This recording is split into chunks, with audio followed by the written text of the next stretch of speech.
दो उस्ताद 1959 की भारतीय हिंदी भाषा की अपराध थ्रिलर फिल्म है जो तारा खरीदारा निर्देशित शेख मुक्तादारा निर्मित और राज कपूर और मधुबाला के साथ मुख्तार अभिनीत है। खोया और पाया फॉर्मूले पर आधारित शुरुआती बॉलीवुड फिल्मों में से एक है। दो उस्ताद बचपन में अलग हुए थे। दो भाइयों के इर्द गिर्द घूमती है जो बड़े होकर चोर बन जाते हैं। समीक्षाओं द्वारा मध्यम सराहना मिलने के कारण यह फिल्म व्यावसायिक रूप से सफल रही है। फिल्म की शुरुआत एक अपराधी जगन्नाथ से होती है जिसे एक अदालती अपराध में दोषी ठहराया जाता है।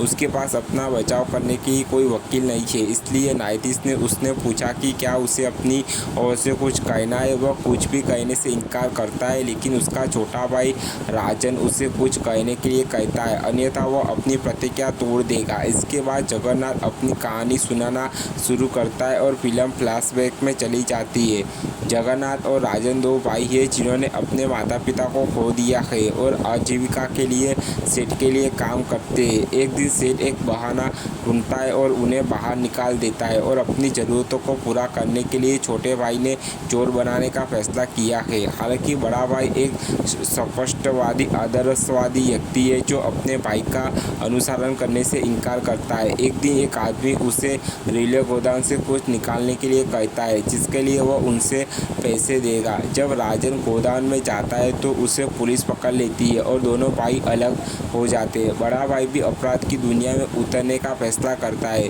इसके बाद जगन्नाथ को एक अनुभवी अपराधी के रूप में दिखाया गया है जिसने जगह जगह डकैती करके बहुत पैसा कमाया है और वह अब एक टीम का नेतृत्व करता है। वह दोहरा जीवन जीता है क्योंकि उसकी पत्नी उसके पैसे से पूरी तरह अनजान है। जगन्नाथ ने 12 लाख का हार चुराया है और पुलिस चोर को पकड़ना चाहती है। राजन को उसी समय जेल से रिहा कर दिया जाता है और वह चोर का पता लगाने में पुलिस की मदद करता है। दोनों भाइयों की पहली मुलाकात तब होती है जब राजन जेल से निकलने के बाद जगन्नाथ की जेब काटने की कोशिश करता है। हालांकि वे दोनों एक दूसरे की पहचान से अनजान होते हैं। राजन एक लड़की मधु को देखता है और खुद को राज कपूर बताकर उसे प्रभावित करने की कोशिश करता है। थोड़ी देर के लिए मधु का दुष्ट चचा उसकी सारी संपत्ति हड़पना चाहता है और उसकी शादी करना चाहता है, जिसे जानकर मधु घर से भाग जाती है।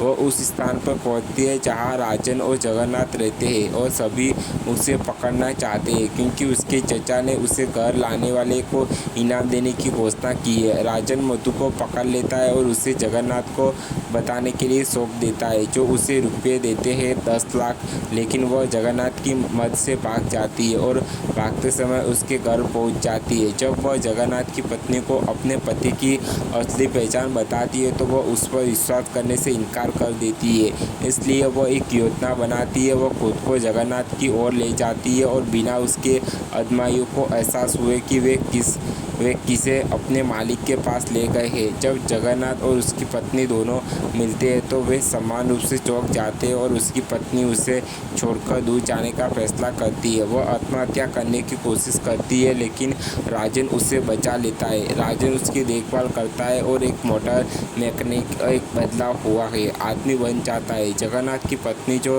गर्भवती थी एक लड़के को जन्म देती है। मधु को गलत धारणा हो जाती है कि राजन की पत्नी गर्भवती है और इसलिए वह उसे उसके साथ देखने का फैसला करती है। वह अपने करियर पर ध्यान देती है और एक मशहूर डांसर बन जाती है। एक दिन जब मधु एक कार में यात्रा कर रही थी तो उसके चचा ने अपनी कार में उसका पीछा किया और मधु की कार जगन्नाथ के बेटे राजा को टक्कर मार दी। मधु राजा को इलाज के लिए ले जाती है। जब राजन राजा को वापस लेने आता है तो मधु को सच्चाई का पता चलता है और उनके रिश्ते में सुधार होता है। इस बीच जगन्नाथ द्वारा एक स्थान के एक धनी व्यक्ति के सम्मान में एक पार्टी का आयोजन किया जाता है जो वास्तव में भेष में राजन है। पुलिस वहां पहुंचती है और जगन्नाथ, राजन और रामलाल शर्मा को गिरफ्तार कर लिया जाता है। जेल में बंद जगन्नाथ को छोड़कर सभी को रिहा कर दिया गया है। जगन्नाथ को जेल से रिहा कर दिया गया क्योंकि वह अपने बेटे को देखना चाहता था, लेकिन इस दौरान पुलिस ने उसे गोली मार दी थी। घायल जगन्नाथ उस स्थान के पास पहुंचता है जहां राजन जगन्नाथ की पत्नी और बेटे के साथ रहता है। उसकी मुलाकात राजा से होती है जो उसकी चोट की देखभाल करता है। वे कुछ समय एक साथ बिताते हैं और एक बंधन विकसित करते हैं। रामलाल शर्मा वहां आता है और जगन्नाथ और रामलाल के बीच हाथापाई होती है जिसमें रामलाल को गोली लग जाती है। पुलिस भी बाद में आती है और जगन्नाथ का पीछा करते हुए एक उच्च निर्माणाधीन इमारत तक ले जाती है जहां राजा के कब्जे में रहते हुए भी जगन्नाथ शिक्षा पर चढ़ जाता है। राजन उसे बताता है कि राजा जगन्नाथ का पुत्र है और उसे नीचे उतारने के लिए कहता है, लेकिन यह था जगन्नाथ तभी राजन पर विश्वास करता है जब वह उसकी पत्नी को देखता है। जगन्नाथ ने पुलिस के सामने आत्मसमर्पण कर दिया है और राजन से कहा है कि वह राजा को अपने पिता का नाम कभी ना बताए।